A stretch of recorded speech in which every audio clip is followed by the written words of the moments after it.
27th, 2018. Marge and Jim, would you like to tell us about some of your experiences at Myrtle Grove United Methodist Church? Well, ladies usually go first, but Well, we came here in 1963. We had one daughter. We lived in Penhaven. And we got real involved. All right, tell them how you were involved. oh gosh. Well, like she said, we came in '63. We lived in Penhaven first, and then during that time we moved from there to Mayfair, and then finally from Mayfair over to Chesterfield Road where we live now. And during the time, I would like to tell you though a story. I was not sure how I was going to move because I was just a skinny little kid back then.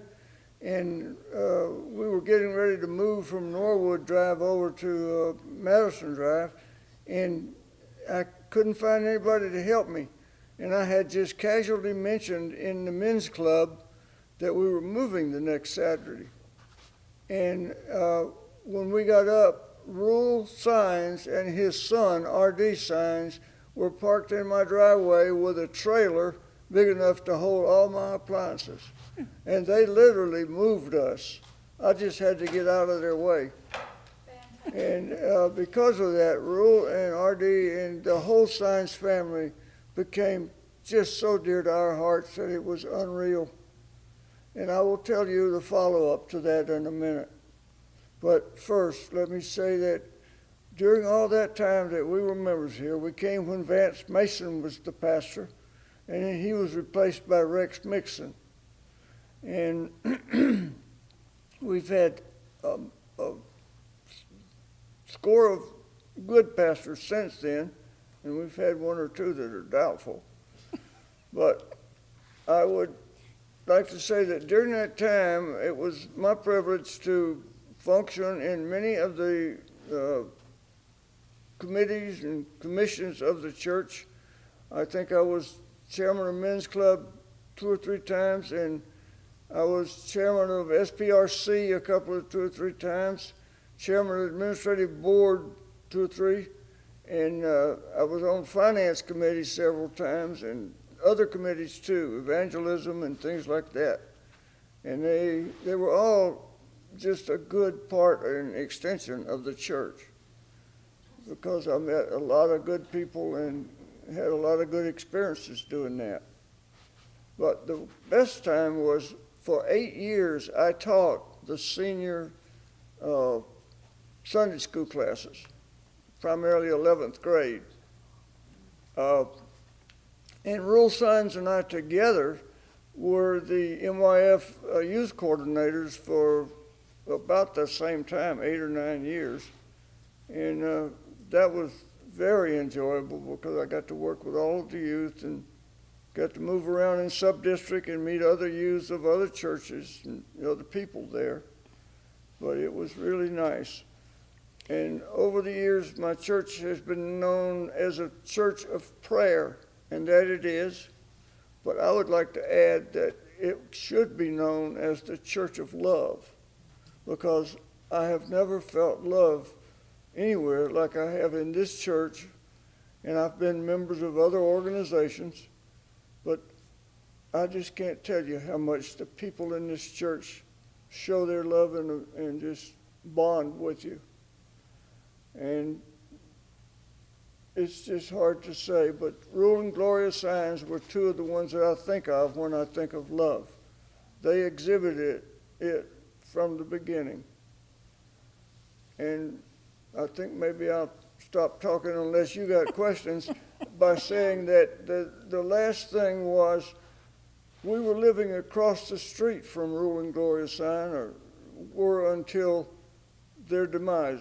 Rule had a heart attack while cutting the grass and came in and collapsed in his chair, and Gloria came running over to me to come help her give him mouth-to-mouth resuscitation.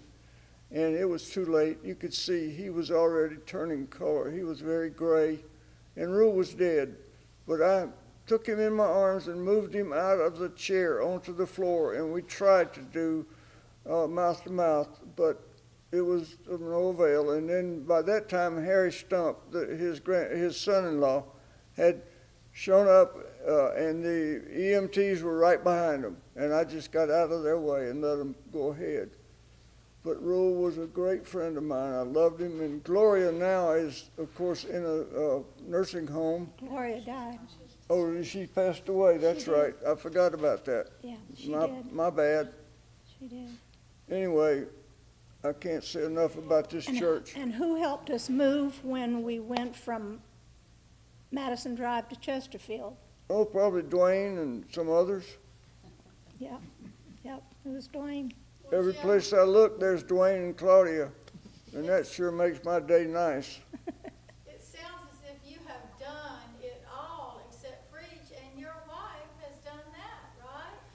Well, no, I haven't preached exactly, but I did all the time I was teaching Sunday school and leading small groups and doing visitation and everything else I wrote down there. I went to PJC and I went to UWF, and then I got a master's degree at FSU in social work, and then I became a diaconal minister. And then I retired when he had his stroke in 2005. Oh, I forgot to mention that. What? My debilitating stroke in 2005 really changed my That's all life, right. but it has I not mentioned it. changed my love for the Lord and my desire to be here and worship every Sunday in this church with my friends. Amen. Y'all are so faithful. Do you want to tell us a Good little job. bit about the church's influence on your children? Oh, my children. Well, they were all in the youth group. The oldest one missed Rudy Heinzelman, I think, but the other three were in the youth group during the Rudy Heinzelman era, and it was just great. He was a good influence on them, and all three of them went to Asbury College when they graduated from high school, and we're just real proud of all of them.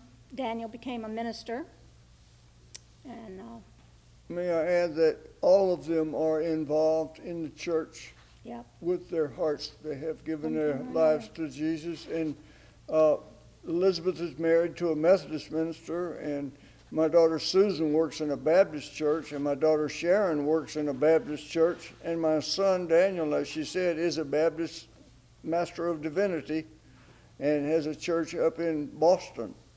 What more could you ask? She raised them right while I was fooling with the Myrtle Grove Methodist Youth. and fixing cash registers. Oh, yeah. Yeah, but it's been a wonderful 60 years, more than Amen. that. I don't know how long, many years it's been. Well, from 63 to now, what is that? I don't know. I don't do math that fast. Anyway, thank you for asking us to be on the video. Thank Yeah. you.